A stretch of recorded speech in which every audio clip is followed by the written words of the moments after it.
The name David Adkins may not be familiar to you, but I guarantee you know his comedy. That is because David Adkins is better known by the stage name Sinbad. And under that name, he has found success as one of the greatest stand-up comedians of all time, where his clean-cut style of comedy made him a household name as he was able to infuse his hilarious antics with a level of edge and enthusiasm while still maintaining a family-friendly appeal. When this guy was on the stage or on the TV or in a movie, you could tell that he was having fun, and that made us have fun because fun is contagious. But sadly, in recent years, a very serious medical issue has sidelined this legend. So it's time for us to ask that question that unites us all. What the f*** happened to Sinbad? But to truly understand what the f*** happened to Sinbad, we must begin at the beginning of the beginning began when he was born on his birthday, 1956, Michigan. Like I said, his legal name is David Adkins. And when he got started performing stand-up, he wanted to make a name for himself. You know, a name that made him stand out. So he chose the name Sinbad due to his love of the fictional character from, Sinbad in the Seven Seas, Sinbad the sailor, that Sinbad badass. But this Sinbad wasn't gonna be slaying stop-motion monsters. This Sinbad was gonna be slaying jokes. But while going under the name David Adkins, he was actually the basketball talent in his high school, and would be heavily recruited by various colleges where he would eventually sign with the University of Colorado at Denver. And he would play some basketball for 3 years before a knee injury saw a potential professional career fall through.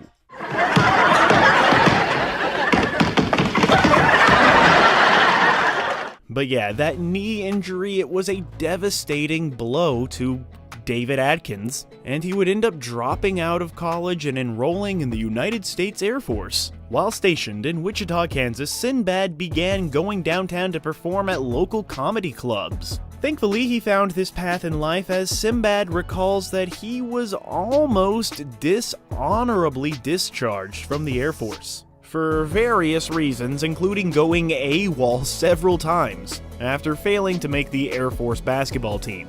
And he was actually hoping to get kicked out. In a world long ago, there weren't as many TV shows that showcased our various talents for the world to see, but back in the 80s, if you wanted to show the world a special skill, you had to go on Star Search. Sinbad would appear on the very first season of the show, and would beat Dennis Miller in their head-to-head battle that would ultimately come in a second place overall for the entire season of the show. They were searching for a star and they found one in Sinbad. The success on Star Search would lead Sinbad to land a gig in the TV movie Club Med in 1986, opposite Linda Hamilton and Bill Maher, before landing a spot on a new show featuring the legendary Red Fox. Sadly, the Red Fox show would only be around for 13 episodes before getting the axe. But that would lead Sinbad to land a guest spot on The Cosby Show, Season 3, Episode 15. That single episode must have made an impression on Bill Cosby, as just a few years later, the show would have a spin-off where Sinbad would be hired as a warm-up comedian for the audience. The guy who comes out and tells funny jokes to get the live studio audience in the mood for some comedy. It's a thing they do in the business.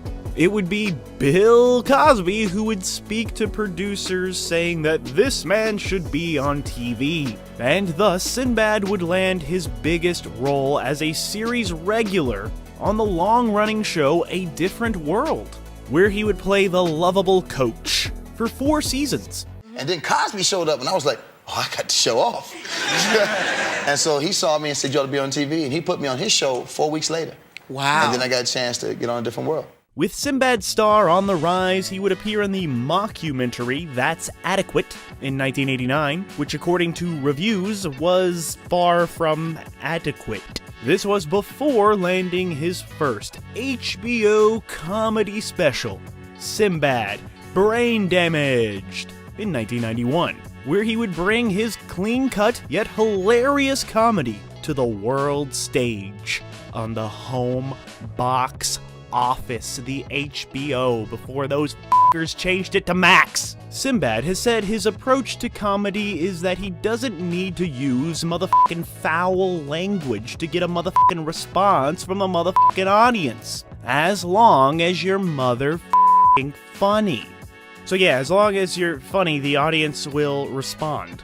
And respond they did with laughter that was out loud, or as the kids call it, LOLing. Sinbad says that his job is to highlight everything that is wrong with all of you, and when you do that with an audience, you realize that he isn't the only one that's kind of messed up. In that same year of 1991, Sinbad would appear in Necessary Roughness, which isn't the best football movie ever made, but it's actually a solid football movie that is good to watch. After appearing on the show Rock, Season 2, Episode 10, hosting SNL and voicing a condom in the educational short film Time Out, The Truth About HIV, AIDS, and You, Sinbad would land his very own network sitcom on Fox, where Mr. Sinbad would play a bachelor who takes in 2 orphaned children. Classic sitcom hilarity ensued. I want to be your daddy. What? Both of us? Yes, both of you. If it's all right with you two, I want us to be a family. The Sinbad show would be sadly canceled after a single season, but it would be honored with a Kids' Choice Award nomination for Favorite Television Actor. But the cancellation of the Sinbad show wouldn't stop him from working.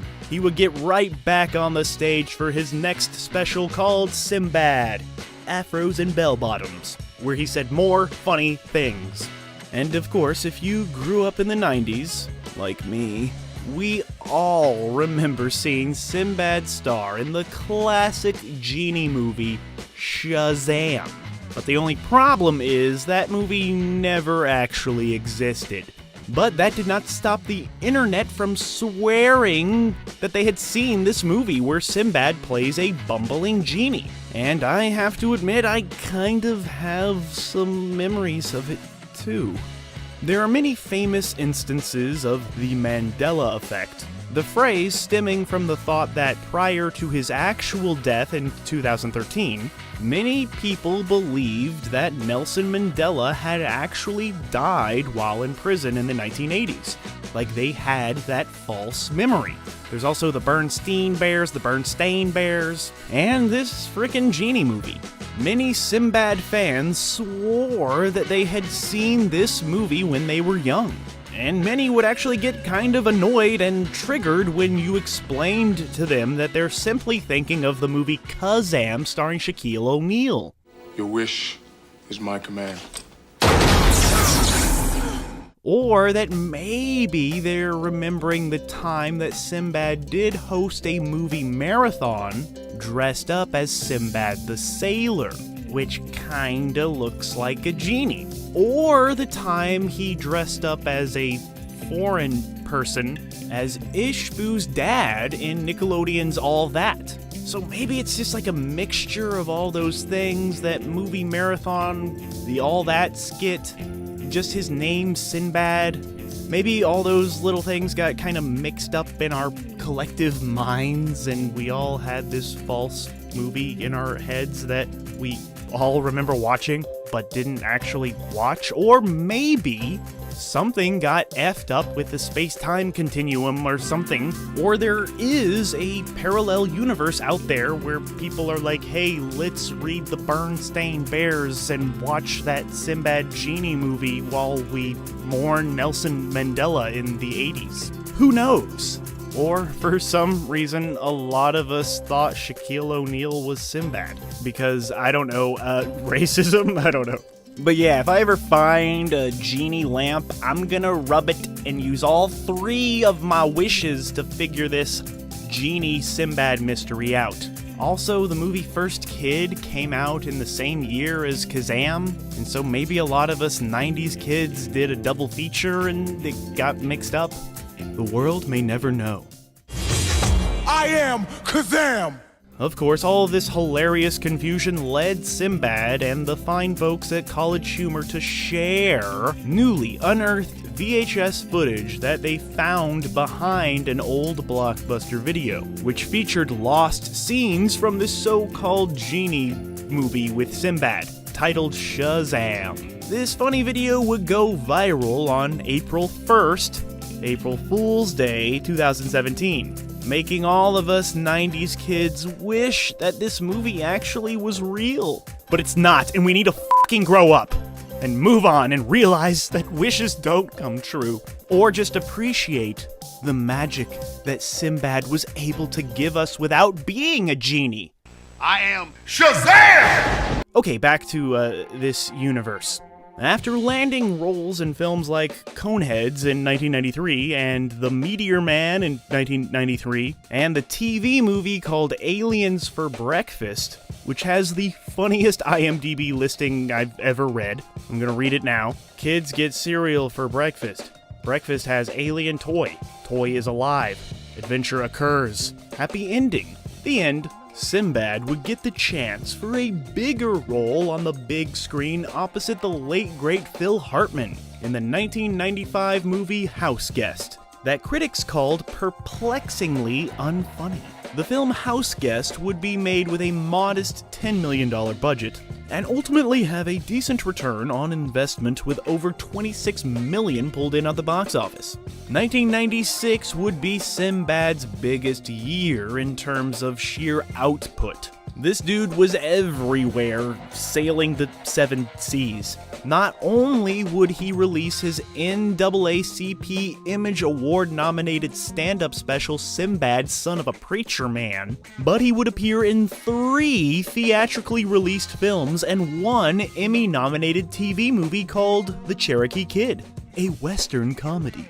In theaters, he would kick off the year voicing Riley in Homeward Bound 2: Lost in San Francisco, before landing the lead role as a Secret Service agent in the Disney film First Kid, where this film was not a huge hit with audiences or critics, only amassing $26 million. I guess you could say I was the target audience of this movie because I thought it was pretty dang funny. And in my little 90s kid mind, because there's like one scene with some gunfire in this movie, I felt like I was watching an action movie, which made me feel cool. Sure, this movie First Kid is a Disney-fied film, but Sinbad brought his enthusiasm to the role, just like in the way he does with his stand-up. Once again, it feels like he's having fun, and you just want to have fun alongside him.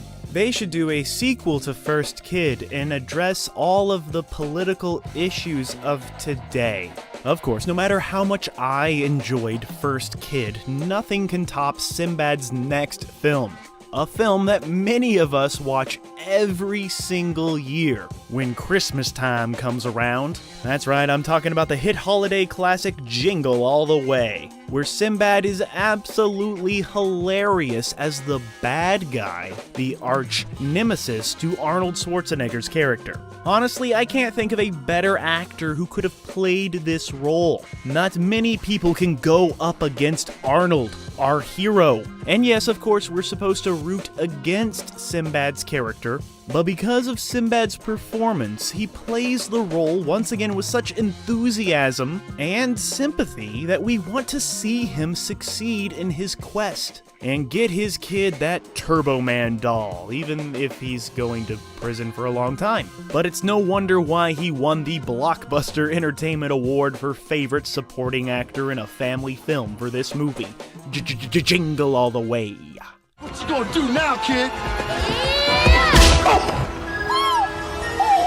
After releasing his next big stand-up special called Sinbad, Nothing But the Funk, Mr. Sinbad Sinbad would appear in Nickelodeon's Good Burger as the victim of a car crash that forces Kenan Thompson's character to get a job, thus launching a summer of fun-filled hamburger shenanigans as they try to take down the evil corporate Mega Mondo Burger. Or as Sinbad puts it, the home of the Big Booty Burger.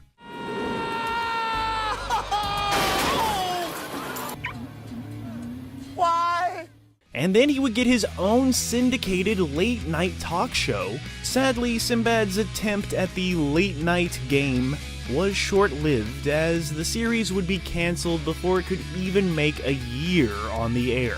But that wasn't the only place that you could find Sinbad. He would appear on guest spots on shows like Moesha, Girlfriends, and the Showtime series Resurrection Boulevard, while taking a detour from comedy to appear in the 2002 psychological thriller, Crazy as Hell.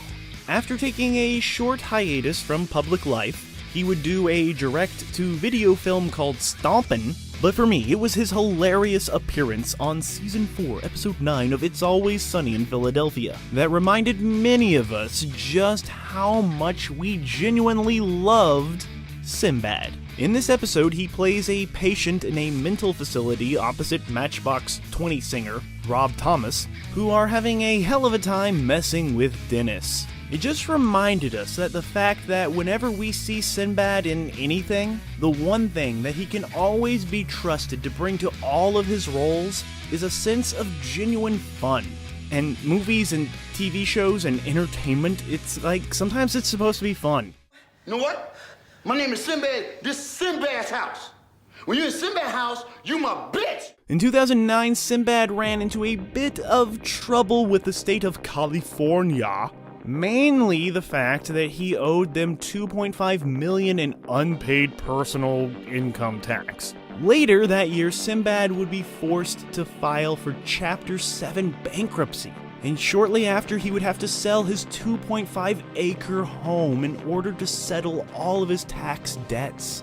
Dang, government, leave Sinbad alone. Of course, it was his stand-up that was always his first love. And he continued that hilarious legacy by releasing a Comedy Central special titled Where You Been in 2010. And proving how divisive comedy can be, Comedy Central would name Sinbad number 78 on their list of the greatest stand-up comedians of all time, while Maxim magazine would name him one of the worst. In March of 2010, Sinbad would be fired by a pre-presidential Donald Trump on the Celebrity Apprentice show, before appearing in his own reality TV program titled Sinbad, It's Just Family, that was cancelled after just one season.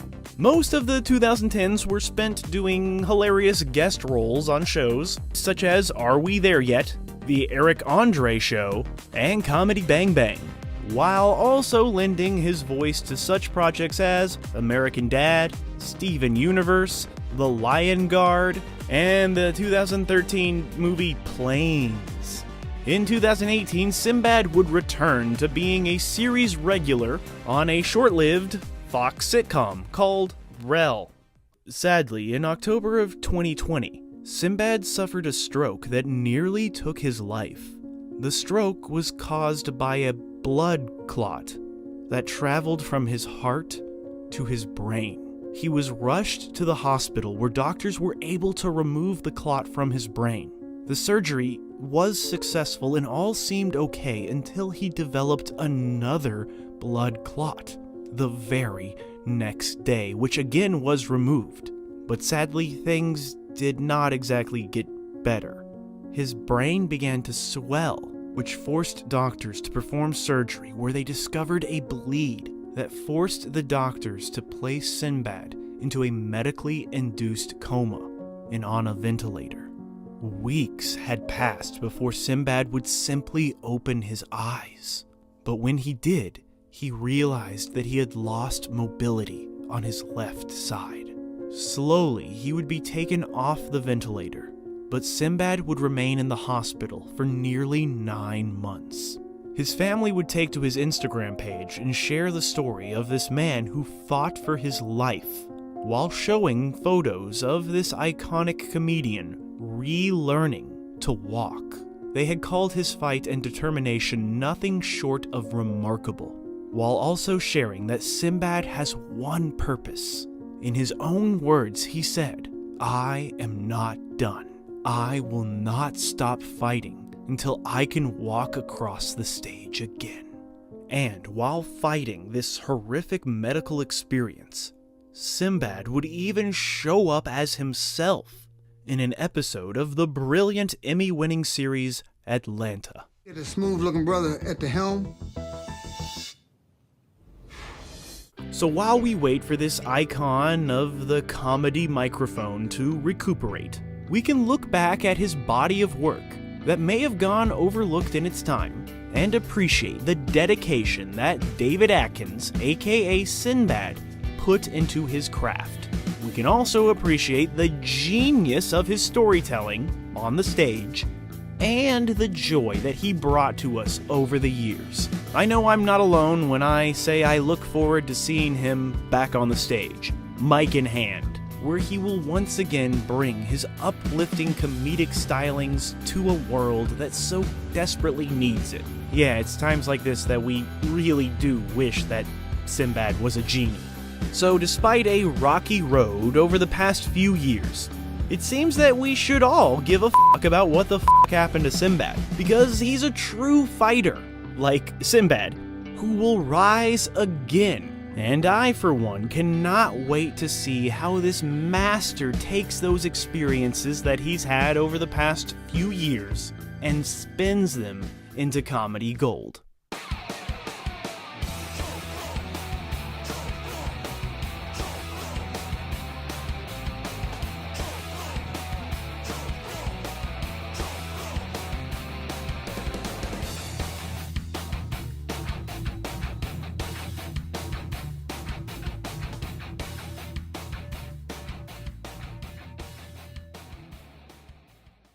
Before we continue with our video, here's a reminder to click the Store tab on any of our JoBlo channels and browse our collection of the latest and freshest designs in our merch store. Go get you some. It's October 2009, and Woody Harrelson has a zombie comedy to promote. But before he can do so on The Late Show, David Letterman has something to share. And so, after his monologue, Letterman took to his desk, telling those in the Ed Sullivan Theater that he had a story to share. No top 10 lists, no stupid pet tricks, no visits to the Hello Deli. For 10 minutes, David Letterman laid it out.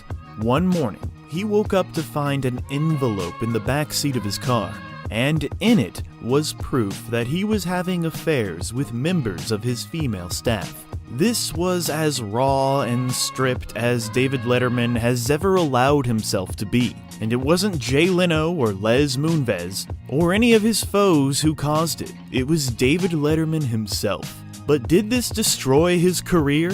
Did it ruin his reputation? Was he still able to be funny? Was he able to bounce back? So yeah, what the f*** happened to David Letterman? But to truly understand what the f*** happened to David Letterman, we must begin at the beginning, and the beginning began when he was born on his birthday, 1947, Indiana. Born to his mother Dorothy, who was a frequent staple around Mother's Day and Thanksgiving on his later programs. Letterman proudly attended Ball State University, taking to communications, and quickly being fired from the public radio station. He was a touch too radical for their tastes, but Letterman would press on, earning a spot as an Indiana weatherman with an unorthodox approach, once congratulating a tropical storm on being upgraded to a hurricane. He would also serve as a host of a children's show and a late-night movie showcase, wherein he took to blowing up replicas of the station building. As he built his reputation in small venues such as this, David Letterman was making a play for stardom. And so off to Los Angeles he went.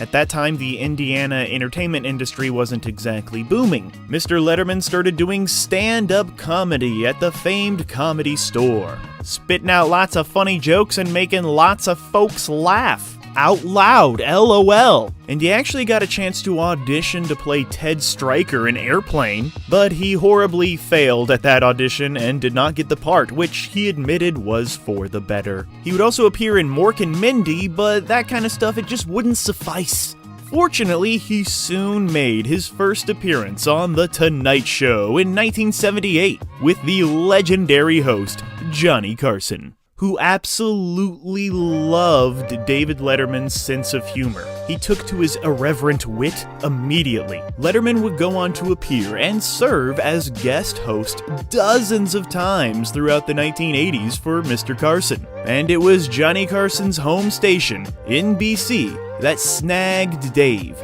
giving him a morning slot with The David Letterman Show in 1980. It would only last 5 months, but was able to nab a pair of Emmys in that time. In 1982 came Late Night with David Letterman on NBC, positioning himself as the, quote, rightful successor to Johnny Carson over the course of nearly 2,000 episodes. It was here that David Letterman perfected his style, packed with snark, stunts, and shtick, delivering us some hilarious top 10 lists, some funny, frequent, stupid pet and human tricks, and some occasional bits with the monkey cam, which, yes, was a camera strapped to a monkey. Anything was possible on this late night program. David would do whatever surreal material he wanted to air. It was beautiful, it was perfect, it was frickin' art. One major segment came in its debut year, when absurdist performance artist Andy Kaufman was slapped by pro wrestler Jerry Lawler. It was an immediate highlight reel moment which blurred the lines of not only fact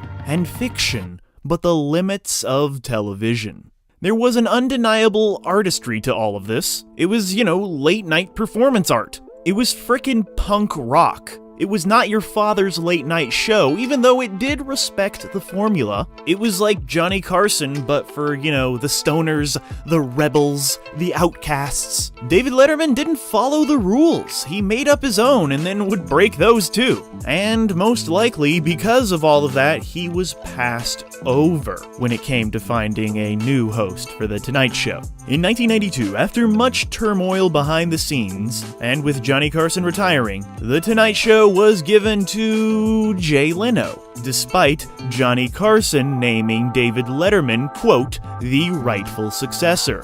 Johnny would even send Letterman jokes for his monologue later on, showing where his loyalty always was. And so Jay Leno went and did his thing, and David Letterman headed back to CBS at the Ed Sullivan Theater, landing The Late Show, and further making his mark on the late night comedy scene, absolutely transforming it for a new generation. For its run, The Late Show and David Letterman were in direct and constant competition with The Tonight Show and Jay Leno, with that mighty chin always edging out his late night nemesis in the ratings. And even though Jay Leno took over everything, David Letterman's popularity persisted, proving to be the true underdog of the late night show format. While the American public as a whole preferred Jay, the industry and the people in the know and a certain cult following seemed to always have a little bit more respect for David Letterman. And in 1994, he and his show won their first Emmy for Outstanding Variety Series, beating Jay Leno to the punch. The Late Show would go on to win 6 total, the most of any traditional late-night talk show in history. But this David Letterman versus Jay Leno thing, it got kind of out of control. There was even a TV movie about their feud. But apparently all of that beef has been squashed, with the two pairing up for a 2010 Super Bowl ad, along with Oprah, another foil of Letterman's. Or maybe the Super Bowl just paid them enough to stand next to each other. Before we continue with our video, here's a reminder to click the Store tab on any of our JoBlo channels and browse our collection of the latest and freshest designs in our merch store. Go get you some. At the height of his fame, David Letterman hosted the 67th Academy Awards in 1995. And no, the movie Cabin Boy was not nominated. David Letterman gave it a go and tried his best, but many consider this to be one of the worst attempts at hosting the ceremony in history. I think the funniest thing he did was say, Oprah, Uma. He would later say, "It took me less time to get over the bypass surgery than it did to get over hosting the Academy Awards." That surgery came in the year 2000, marking a dramatic turning point for David Letterman, who admitted it made him more vulnerable. He would then erupt into tears. And sometimes the tears of a clown, well, they're the most sad. But his sense of humor remained, even petitioning to have a road named the David Letterman Bypass in Indianapolis. When he returned to The Late Show, he was met by the Foo Fighters' Everlong. They would play that same song during the show's final episode. In the audience for that last show, which aired on May 20th, 2015, was David Letterman's wife, Regina, and his son, Harry. Loyal she was, having been the victim of extramarital affairs that had gone public, stemming from blackmail/extortion attempts by a CBS producer that Letterman was forced to confront and address it on air in 2009, admitting he had cheated, with one lover outed as his assistant/intern, Stephanie Burkett, who often appeared on the show, often called by dumb nicknames for a willing intern that were now pet names for a lover. He had been outed as a scumbag and a cheat, but nobody really cared because he never claimed not to be. In the aftermath, David Letterman would retrospectively be criticized for his on-air treatment of women, leering, commenting on their looks, all that stuff that people call toxic masculinity. And yet, during his 10-minute monologue on October 1st, 2009, in which he outlined the scope of the blackmail plot and confirmed he had affairs with employees, the live audience met him in the middle with applause and laughter. Nobody frickin' cared.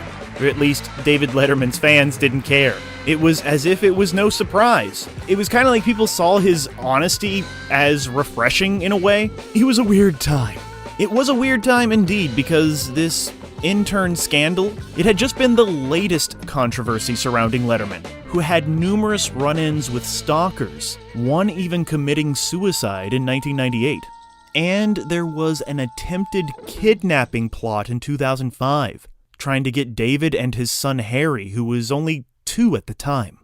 It was a storied career on late-night TV indeed, filled with highlights and lowlights at his desk, with career-defining moments that hit every spectrum of the medium. There was stuff like Madonna cursing at him, Crispin Glover nearly kicking him in the face, Drew Barrymore flashing him for his birthday, cornering and humiliating fragile female celebrities, giving Michael Richards a chance to apologize, mocking Sarah Palin's daughter for her teenage pregnancy, and there were other things like, when he welcomed Americans back after 9/11. And as you know, when he let us all in on his, personal scandals. And so much more.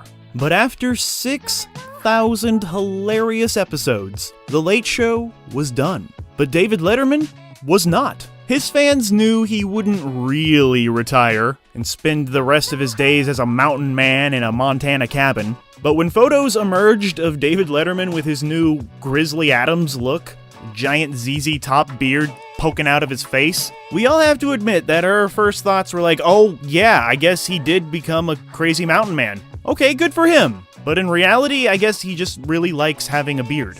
But by 2018, David Letterman was back to it, signed with Netflix for a show that has a title that's called this: My Next Guest Needs No Introduction. Which, is like a really long title, but it's frickin' perfect for Mr. Letterman. It's nice to see him have a little bit more freedom on Netflix, but still sticking to, the formula and what we love about Dave. And this dude, he likes to talk to everybody. He's interested in everyone. He interviews people like, Kim Kardashian, to Kanye, to Obama, to President Zelensky. All those people that you love or you hate, depending on who you are and what you love and what you hate. But no matter who the celebrity is, David Letterman is always able to get an interesting interview out of this, famous, special person. This show, my next guest, needs no introduction. It's the perfect transition for David Letterman, showing that he has matured, but still has stayed the same, still sticking to his roots. His humor, his curiosity, his honesty, it's all still there, but he's playing the field a little bit different. I like this new Dave, and I think John Mulaney's involved in the show now somehow, so that's nice. You know, helping the new generation of comedy. Speaking of, one of the moments that I really remember about David Letterman was when I was sitting there watching his final show, and Norm Macdonald came out to spit out a few hilarious jokes and, you know, say goodbye and pay his respects to Dave and the show. And I was like, oh wow, this is gonna be really funny. And you know what? It was, but it was more than just funny. It was beautiful. It was heartbreaking. Norm Macdonald broke into tears because this man right here, he knew how important Dave was, not only to his career, but to his life and to, you know, comedy as a whole, as an art form. And Norm Macdonald, he's just one of those guys that you never thought you'd ever see cry. And like I said before, you know, the tears of a clown, they're even more sad. And knowing what we know now about what Norm was going through, battling cancer at this time, it just makes this all the more powerful, and it shows us that we should listen to Norm and pay attention to David Letterman. And you know what, even though we still kind of had Conan, after David Letterman left, it just felt like late night television was over.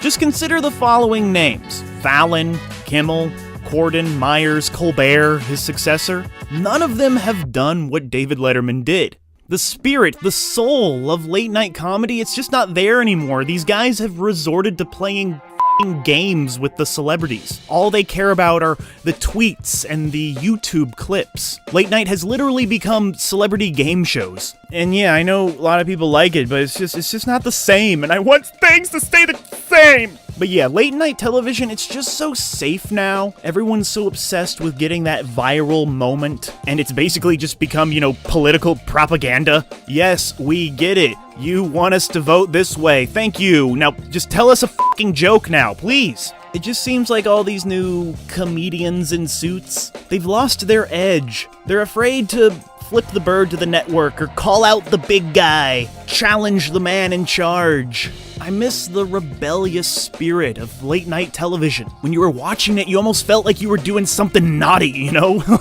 like, ooh, the sun has gone down. Now anything can happen on TV. Now let's see what these comedians are gonna try to get away with. But no, now you just have to watch Stephen Colbert dance while he's dressed as a vaccine or something. Like, what is this? When David Letterman retired, he took with him that late night renegade energy. I'm going to Netflix now. We think of one of David Letterman's finest interviews and one of the greatest displays of his humanity. That with Warren Zevon, in which the musician, less than 1 year from death, offered the following advice: enjoy every sandwich. And we might add, toss every object inside off the f***ing roof.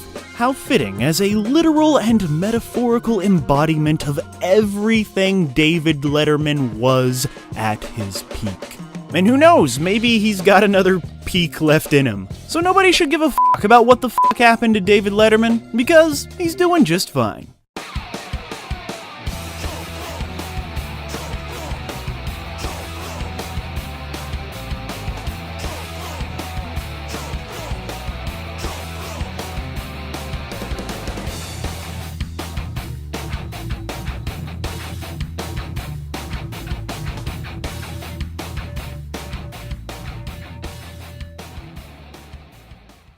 Comedy is what takes us away from all the pain and all the hurt and all the turmoil that goes on in life. It takes us away from that, even if only for a brief second, a brief moment. Maybe you would not expect this level of depth from a man who's made a career off of being silly. But as we often say, sometimes you gotta be smart to be stupid. Even 30 years into his comedy career, he was still possessed by a nervous energy before stepping on stage for his 2016 special. So much of what has made Mr. Martin Lawrence so successful is his ability to channel that nervous energy into something great.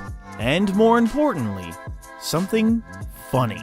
But what exactly drives that energy? For Martin Lawrence, it may be the very pain, hurt, and turmoil he's trying to help us escape.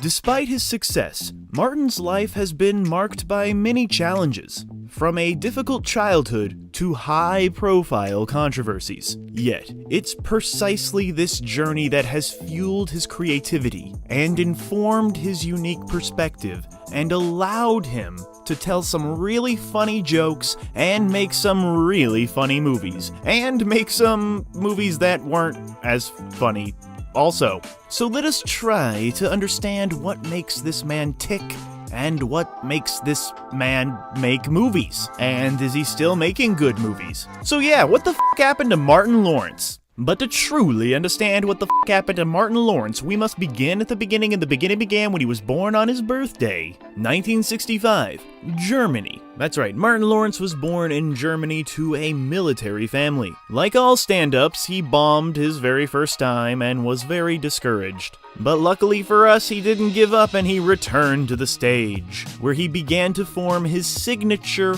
raw, edgy, and unapologetic style, which often focused on his experiences growing up in the inner city. Martin Lawrence got the right eyes on him when he appeared on Star Search in 1987. His performance got him a part on 22 episodes of What's Happening Now. After impressing everyone with his first television gig, Mr. Martin Lawrence landed his first feature film in the 1989 Spike Lee joint masterpiece, Do the Right Thing. Martin's energy stands out in this amazing ensemble cast. He plays the character C, and this character C, he is known for his outspoken personality, often providing some hilarious comic relief with his witty one-liners and humorous interaction with other characters. But did he do the right thing? Watch this movie and find out. It's the right thing to do. Do it. In 1990's House Party, Martin Lawrence is part of a group of friends who throw a wild, outrageous, raging party in a house, while all the kids' parents are away, doing, adult things, parent adult things. This leads to chaos and hilarity. Then a year later came House Party 2, where Martin Lawrence's character returns and decides to move the party into a college dorm room, causing so much hilarious mayhem and laughter that is laughed out loud. LOL. And you know what I'm saying? Yo, think about it. A house party. In 1991, he did something called Talkin' Dirty After Dark. He co-starred as the character Terry, a comedian performing at a nightclub. This film explores the comedy club scene and the lives of the performers, showcasing Lawrence's raw talent and ability to tackle mature themes. Like, the dude is an actor. And then, in that same year of 1991, Martin Lawrence brought his stand-up comedy to HBO. He then made history as the first host of Def Comedy Jam in 1992, setting the tone for this show that would become a launching pad for numerous black comedians. Martin Lawrence's first time working with his comedy idol Eddie Murphy was on 1992's Boomerang. He played the role of Tyler, an outspoken and charismatic best friend to Eddie Murphy's character. It was good and funny and good. And just when you thought 1992 could not get any better for Martin Lawrence, he would then debut his sitcom, Martin, which aired from 1992 to 1997. It starred Martin Lawrence as the titular character, Martin, a wisecracking and eccentric DJ living in Detroit. This hilarious sitcom, Martin, was a critical and commercial success, running for 5 seasons and establishing Martin Lawrence as a household name. His name was Martin. And the show's impact on 1990s pop culture was very significant, and remains a beloved classic among fans of comedy and nostalgia. What's up? What's up? What's up? 1994's You So Crazy is a stand-up comedy special that showcases Martin Lawrence's unapologetic and uncompromising hilarious style. This comedy special features Lawrence tackling tough subjects head-on. He would talk about things like the LA riots, police brutality, Rodney King, all of that stuff which just happened a year prior to filming. He gave us all a raw and unfiltered commentary on race, politics, social issues, and anything and everything that popped into his head. Stuff that was way ahead of its time, actually. And this special received an NC-17 rating from the MPAA. Then, Martin Lawrence was allegedly banned from Saturday Night Live after hosting in 1994. His off-script opening monologue included a controversial rant about women's hygiene, which sparked an audience backlash. Martin Lawrence disputes the ban, claiming he simply hasn't received an invitation to return. They didn't ban him, they just haven't ever invited him back. Some of you are not washing your properly. At this point in his monologue, Martin begins a commentary on what he considers the decline in standards of feminine hygiene in this country. Although we at Saturday Night Live take no stand on this issue one way or the other, network policy prevents us from rebroadcasting this portion of his remarks. In 1995, while he was still making Martin and still dropping some epic stand-up comedy specials, he would also bring us a Michael Bay masterpiece, Bad Boys, alongside Mr. Will Smith in this hilarious action comedy that, is Michael Bay's directorial debut. Bad Boys marked a significant milestone in Martin Lawrence's career, as he starred as Detective Marcus Burnett in this high-octane buddy cop thriller comedy action adventure extravaganza that reinvented all of those genres. Despite the studio not exactly being confident in their first-time director and these unproven TV sitcom actors, the film became a massive success, grossing over $140 million worldwide, and cemented Lawrence's status as a leading man in Hollywood. And that Will Smith guy, too. Michael Bay would call Lawrence a, quote, comedy genius. But Mr. Martin Lawrence actually relished the opportunity to not just be funny in Bad Boys, but in his words, quote, whoop some ass. And some ass he did whoop. Look at all of that ass.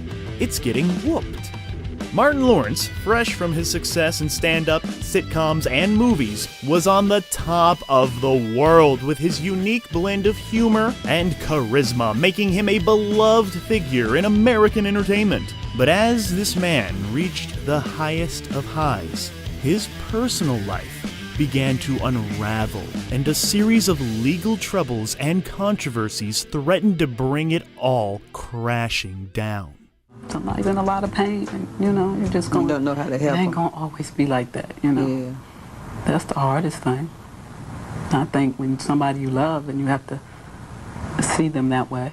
In 1996, arrest came when Lawrence ran into traffic, toting a gun and shouting, "Fight the establishment," which, despite Martin Lawrence basically being part of the establishment by this point, is still gangster as F. And, that F, it stands for f***. And just like his comedy stylings, this is authentic and unapologetic. And not a good thing to do, children. Don't run around toting a gun shouting, "Fight the establishment." Don't do that. I was high that day. That same year, he faced a misdemeanor charge for carrying a loaded gun in a suitcase at Burbank Airport. Don't do that either. 1996 also marked a messy divorce for Mr. Martin Lawrence, with his then wife alleging that he had become unhinged, and allegedly made severe violent threats against her and their child. Allegedly. Amid all of this controversy and scandal and difficulty, Martin Lawrence wrote, directed, and starred in A Thin Line Between Love and Hate in 1996. Though not a commercial or critical success, it represented a bold creative risk for Martin Lawrence, showcasing his unique voice and perspective. Lawrence may have been leaning more towards the hate side of that line, a line between love and hate, when he was charged with misdemeanor battery for punching someone in the face at a nightclub. Yeah, the troubles for Martin, they just kept on coming because he was accused of sexual harassment by Tisha Campbell, his Martin co-star, in 1997. The issue was settled out of court. Martin has since called it all bullshit and is adamant it, quote, didn't happen, although Miss Campbell has doubled down on her claims. They since seem to have made up, though, so I don't know what to think anymore.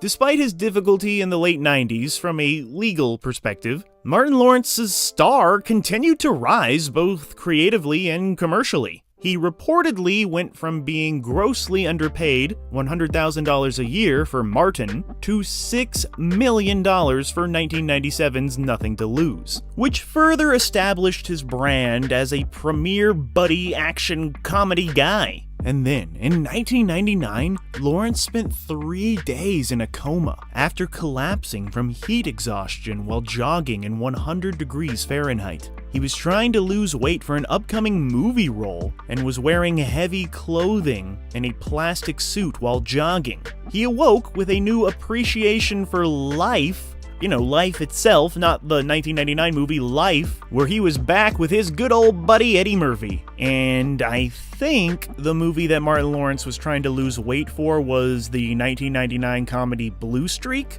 which is a pretty funny yet forgettable buddy action comedy where he plays a thief posing as a cop. It does what it does, and it is what it is, and that's what it is. Whoa, whew!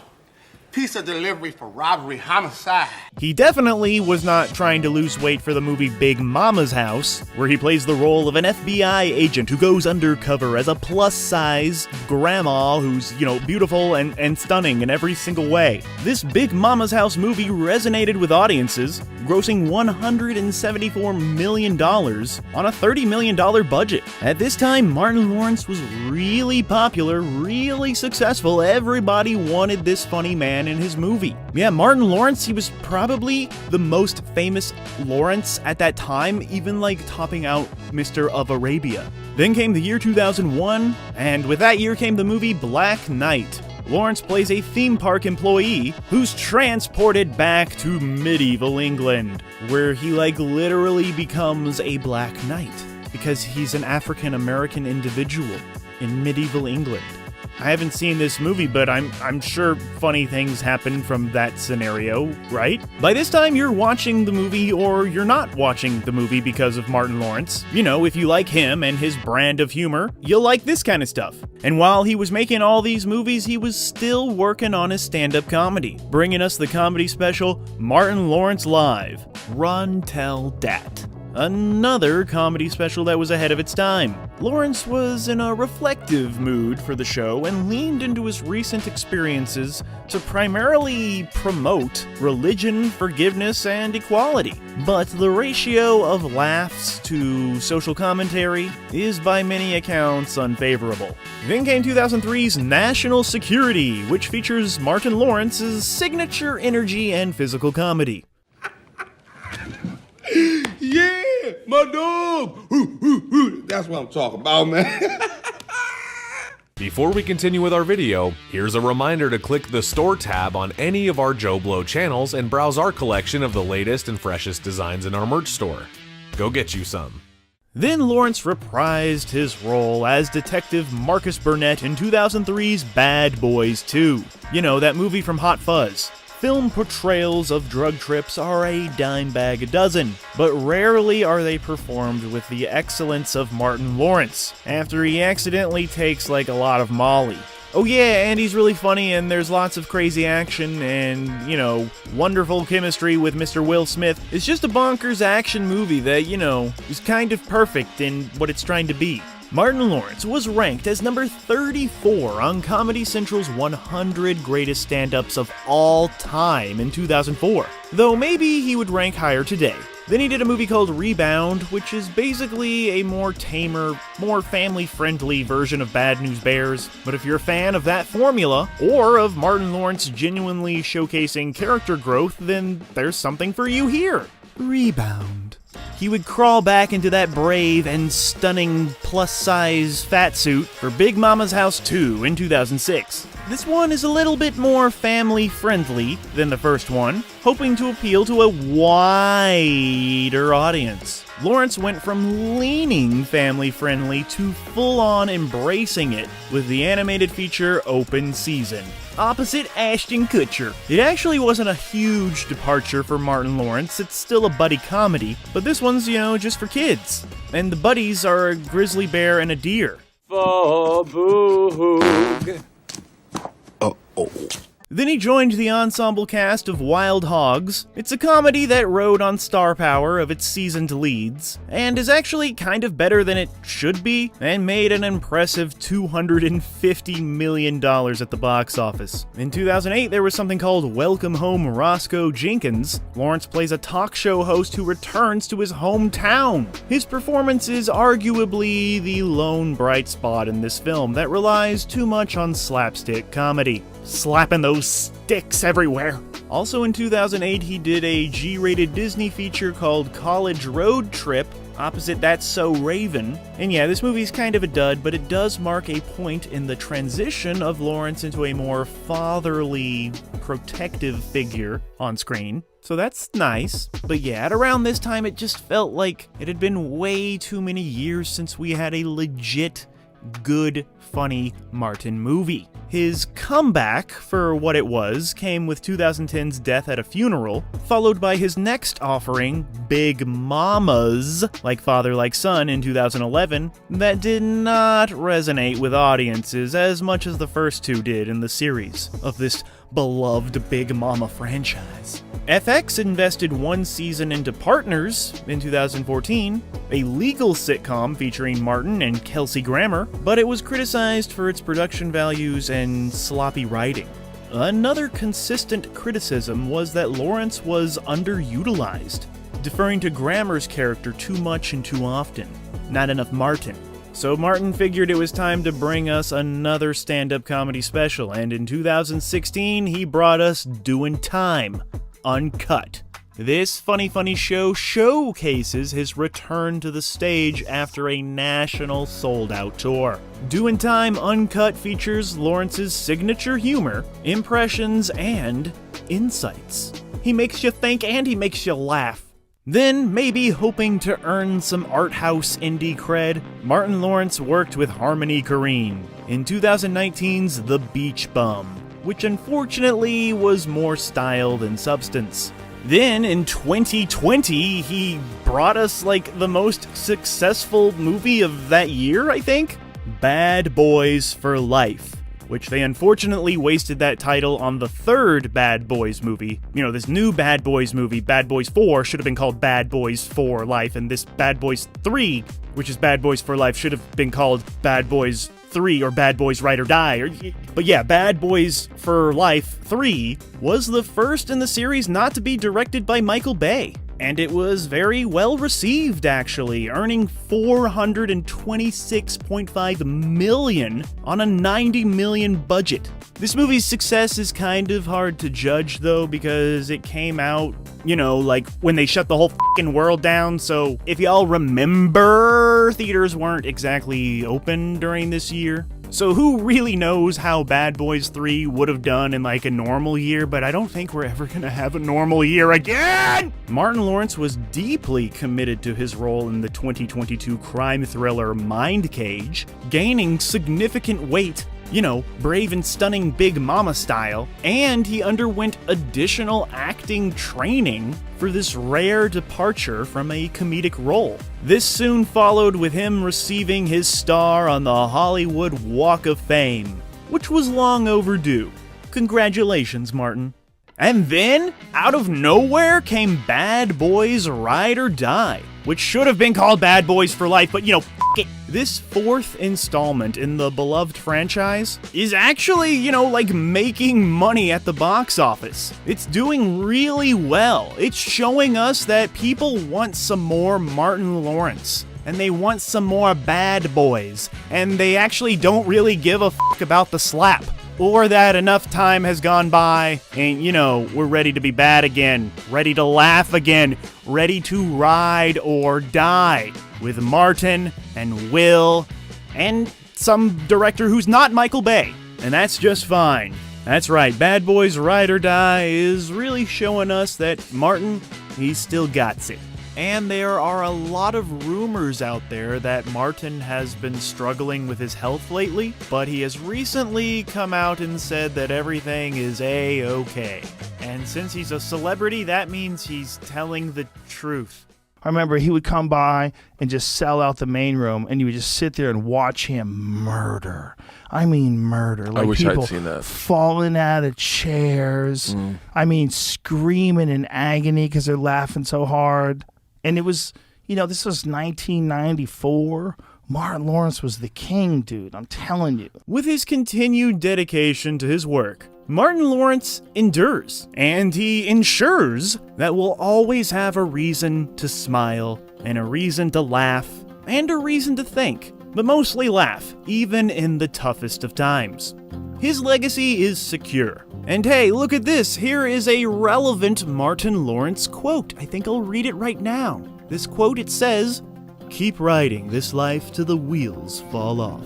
So yeah, nobody should give a f*** about what the f*** happened to Martin Lawrence, because he's doing just fine.